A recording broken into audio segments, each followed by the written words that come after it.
Ito na naman si Trillanes, nagpainit na naman upang sirain si PRRD at paulit-ulit sa kanyang mga aligasyon laban kay PRRD. At humahanap talaga siya ng way or mang issue na pwede niyang sakyan. O nagmamadali siyang nagtitake advantage sa mga isyong lumalabas upang gatungan ang administrasyong ito, upang ilaglag itong si Duterte. Kaya whatever issues na laban kay Duterte ay sinasakyan niya at sinisindihan niya upang magalit itong si Pangulong Bongbong Marcos Jr.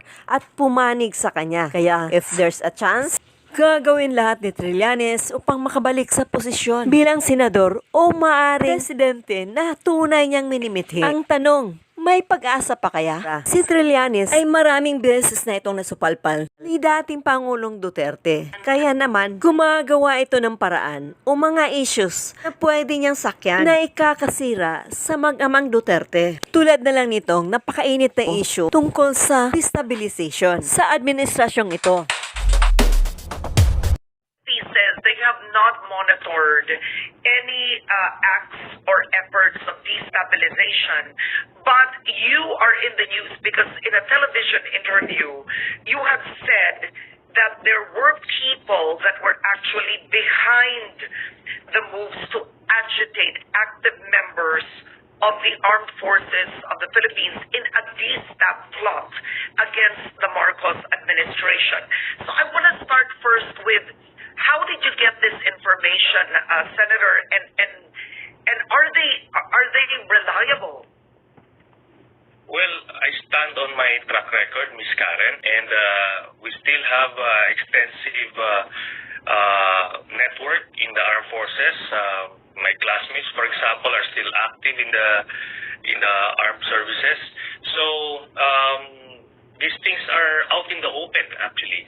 And you'll have to understand that the administration would not admit this publicly because it will hurt the image of the country and the government, because as it is, it's not really as unstable as these destabilizers would like to project. And they want to hurt the economy, the investors' confidence. So the government would be the last institution to admit to such exercises. Okay. Now, sir, you had said that the people who are engaging with members of the armed forces of the Philippines are allied with former President Duterte. This is still correct?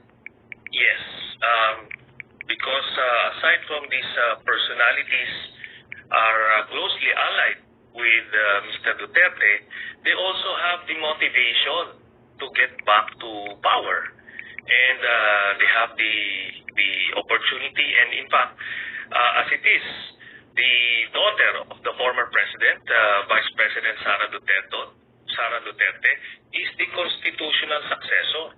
So whether it's through resignation, impeachment, withdrawal of support, people power, coup d'etat, all of these things are on the table for Mr. Duterte so that he could get back into power. Laking takot lang ni Trillanes na makabalik si PRRD sa posisyon. Alam nyo na. And I have already articulated in different forums the motivations for Mr. Duterte to do this. Well, primarily, it's because of the breakdown of his criminal enterprise. His members of his criminal syndicate are now on the run. People like Mr. Bantag, Mr. Teves, the 18 police colonels and generals who are now facing charges of illegal drug trading. At binanggit pa niya si ex-DG Bantag at si Congressman Teves na mga bulok na opisyales. Frustrated na talaga si Trillanes dahil binaliktad pa si PRRD na involved ito sa illegal trading. Ayon kay Trillanes, so lahat ng taong mga nakadikit kay Duterte o ex-PRRD ay pinag-iinitan niya rin. So all of these are part of the Davao group, and he needs to protect them, otherwise they'd start pointing at him as the godfather of this criminal enterprise. Sir, I wanted to ask you, this is a very serious accusation to bring about to the former president. You said it is his allies that are engaging or speaking with members of the armed forces, right? And your sources in the AFP have been revealing to you these supposed talks. What exactly were they saying? Was it a specific plan? Was it just an opinion of no more of a division in the unity team? Ano po ba talaga yung sinabi nung allies ni dating Pangulong Duterte sa miyembro ng AFP sa mga kilala po ninyo? Okay. Well, there are several phases in conducting a, let's say, an armed insurrection or a military intervention. So there is the socialization phase. They will try to reestablish network among former classmates or underclassmen. Then they will agitate. They will raise different issues against the incumbent administration. Then the next level is the most difficult part, which is the leveling or the actual recruitment of the target officer. And what phase are they in now, based on your sources? They haven't gone past the agitation phase because probably these people don't know how to do recruitment because it's not easy. Because once we do the leveling, you have already crossed the line and you could actually be arrested already for conspiracy to commit coup d'etat or rebellion.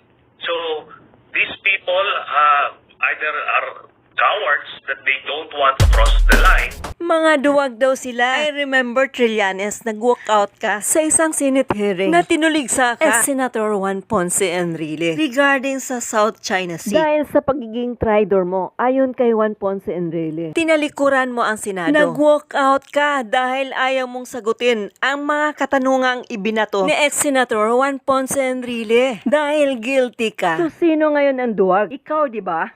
You to make a backroom negotiation with the Chinese for this Scarborough. Yes, and the And you president. were telling me about treason. Remember?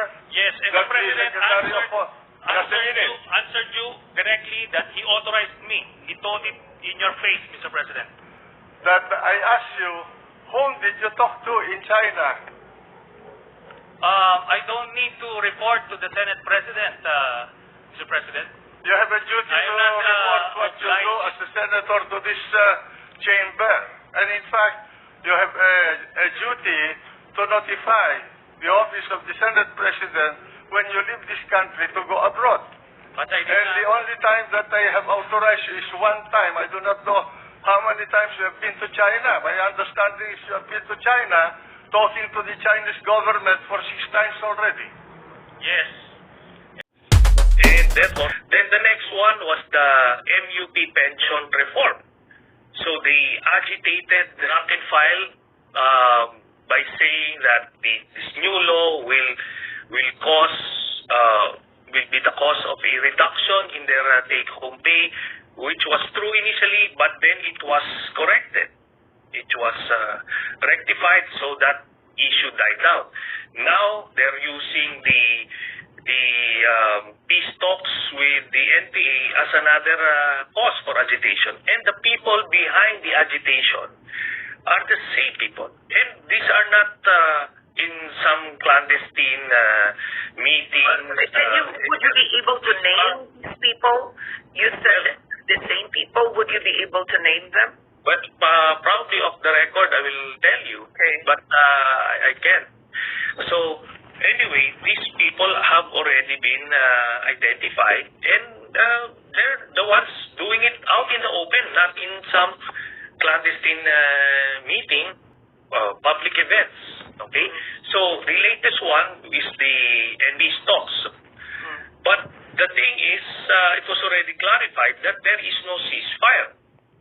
So while there is these talks ongoing, there won't be any ceasefire. So the AFP's efforts won't be set back, or it won't allow space for the NPAs to regroup and recover, which is the primary concern of the armed forces. So without any ceasefire, that won't happen.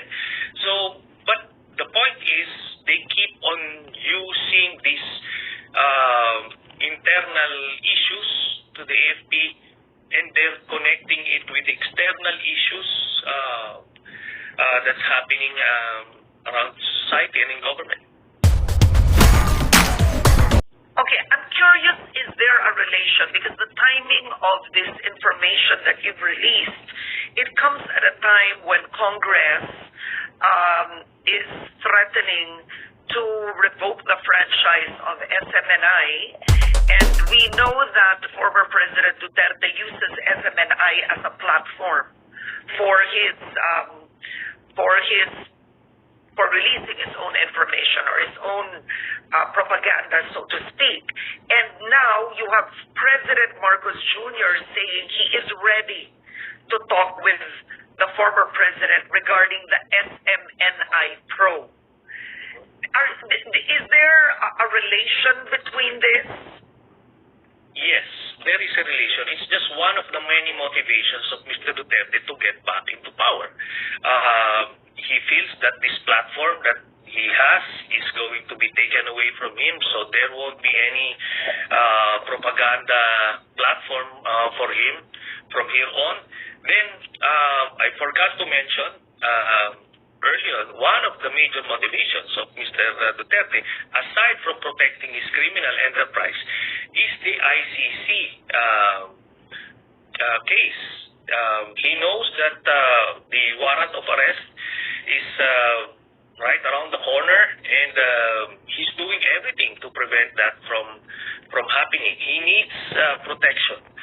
So again, I have profiled this guy long enough to be able to predict what he's going to do, no? And it's exactly what's happening. Uulat, what's new?